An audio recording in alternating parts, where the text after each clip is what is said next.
¿Cómo dices que llaman a este mi dolor, que así se ha enseñoreado en lo mejor de mi cuerpo? Amor dulce.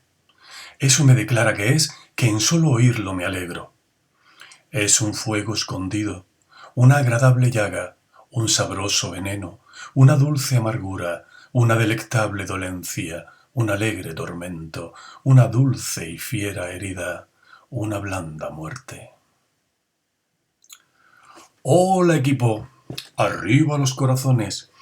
Esto que acabo de leer es un fragmento de una obra maestra de la literatura española, La Celestina, de la que vamos a hablar a continuación.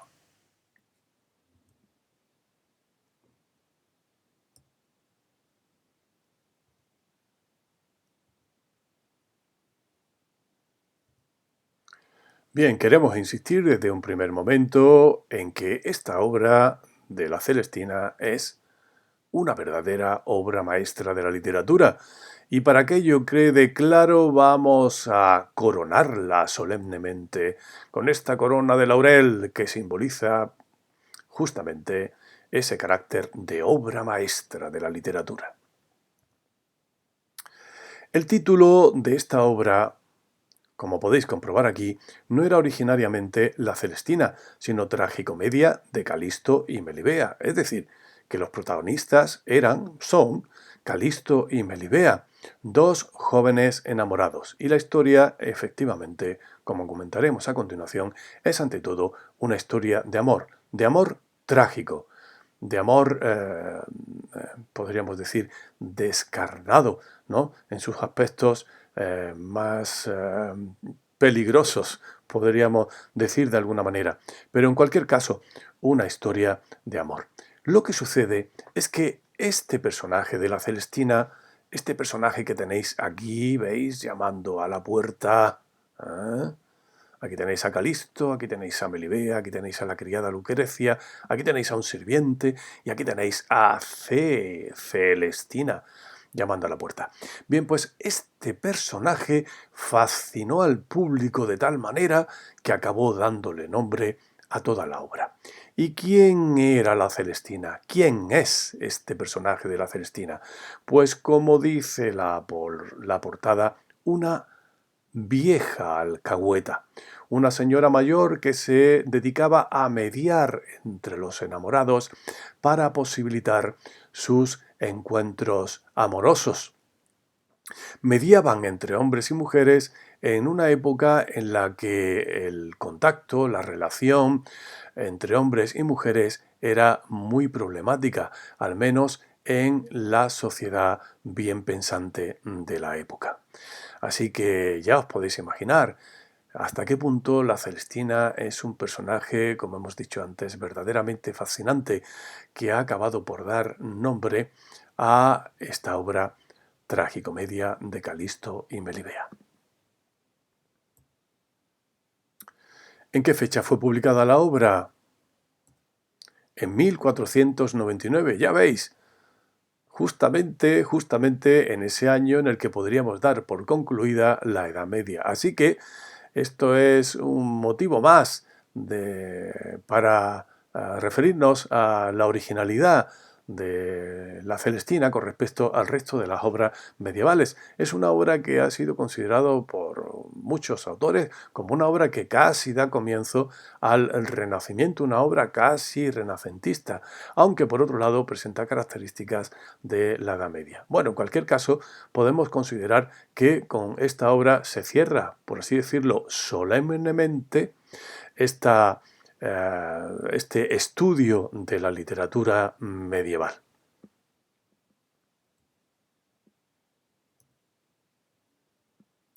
Su autor es Fernando de Rojas. Aunque, como el mismo Fernando de Rojas nos dice, parece ser que el primer acto, el primer auto, porque esta obra está dividida no en capítulos, sino en actos, os decía que el mismo autor nos comenta que lo que él ha hecho básicamente es continuar un primer acto que llegó a sus manos y que lo dejó absolutamente cautivado. por el tipo de temática que presentaba y por el dominio lingüístico, el dominio estilístico con que estaba compuesto. Fernando de Rojas decidió entonces continuar la obra a partir de aquel primer acto, pero nadie diría que esta obra se debe a dos manos, porque desde luego Fernando de Rojas supo integrar el resto de la obra perfectamente con este primer acto. Y no solamente desde el punto de vista argumental, desde el punto de vista de la historia, sino también desde el punto de vista estilístico, mostrando, como vamos a subrayar más adelante, un magnífico, un prodigioso dominio del idioma. Algunos autores, algunos críticos estudiosos dudan de estas palabras de Fernando de Rojas, dudan que el primer acto no fuera escrito también por él. Pero esto es una cuestión menor. Sea o no el primer acto suyo, el caso es que el conjunto de la obra bien puede considerarse como debida a la mano de Fernando de Rojas. ¿A qué género pertenece la Celestina? Pues este es uno de los grandes debates de los estudiosos en relación con esta obra. Veréis, por una parte, la obra aparece como tragicomedia. Es el término tragicomedia, como seguramente vosotros sabéis, es un término utilizado para el teatro. Se refiere a la combinación de elementos, vamos a decirlo así, dolorosos, de elementos tristes, con elementos alegres o burlescos. Pero, aunque la Celestina efectivamente es un texto dialogado, lo que hay exclusivamente son diálogos en estilo directo, como sucede en los textos teatrales, aunque los textos teatrales suelen incluir acotaciones. En la Celestina no hay acotaciones, solamente hay texto dialogado, pero el teatro, como en su momento comentamos, es una representación escénica. Es decir, son textos dialogados destinados a representación escénica. Pues bien, la Celestina no está destinada a la representación escénica. Sin embargo, es un texto exclusivamente dialogado. No aparece la voz del narrador. No hay fragmentos del texto en el que se nos vaya contando lo que va pasando. Es uno de los elementos interesantes y modernísimos, salvando la distancia de siglos, de la Celestina, porque el lector tiene que ir imaginándose lo que va sucediendo a través de lo que dicen los personajes. Así que se nos narra una historia, pero exclusivamente mediante el diálogo. ¿Podríamos llamarlo novela dialogada? Bien, así llaman algunos estudiosos efectivamente a la Celestina, así la cataloga. En cualquier caso, la Celestina, en su origen, era un ejemplo de comedia humanística, un género literario que hoy en día no se cultiva, en el cual se utilizaba exclusivamente el diálogo en estilo directo, pero no eran textos destinados a la representación. Sí, la Celestina podría ser considerada una comedia humanística, pero una comedia humanística de tal complejidad que también los límites de este género de la comedia humanística se le quedan estrechos. El tema de la Celestina, ¿cuál es?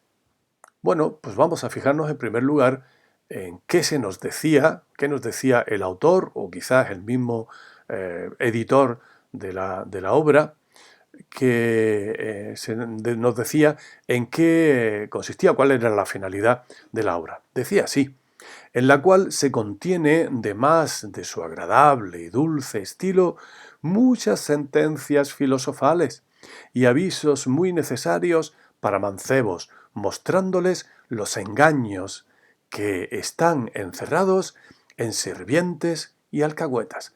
Ya veis, se nos dice que la intención fundamental de la obra era avisar a los mancebos, a los jóvenes, sobre los engaños de las alcahuetas y de los sirvientes.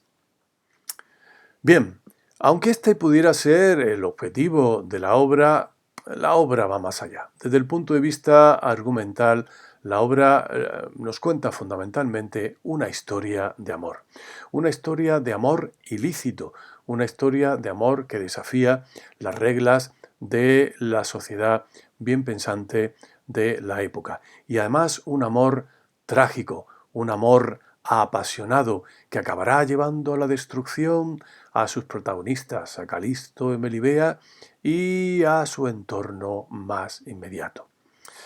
La historia básicamente es la siguiente. Calisto entra en una huerta detrás de un halcón suyo y allí encuentra a Melibea y instantáneamente cae rendidamente enamorado de ella. Se lo comenta a Melibea, pero ésta reacciona de manera muy violenta, rechazando su ofrecimiento. Desesperado, Calisto marcha a casa y allí los sirvientes le aconsejan que acuda a la Celestina. Los sirvientes le dan este consejo con la intención de sacar provecho económico de esta situación. La Celestina acabará interviniendo efectivamente, y sea por su hechicería o sea porque en el fondo Melibea estaba enamorado de Calisto, el caso es que Melibea acaba aceptando digamos, la propuesta amorosa de Calisto y acaban manteniendo sus encuentros a escondidas, clandestinamente, en el huerto de Melibea por las noches donde acude Calisto. Bien, la cosa se irá complicando, el dinero se mete por medio y, como os decía al principio, el final será terriblemente trágico para todos los protagonistas. En cualquier caso, en esta historia se nos muestra la naturaleza humana de una manera descarnada, una naturaleza humana dominada por las pasiones, por la pasión erótico, sexual y por la pasión por el dinero. Y en ocasiones hace análisis psicológicos de una enorme profundidad, aunque efectivamente en muchas ocasiones también de una manera absolutamente despiadada.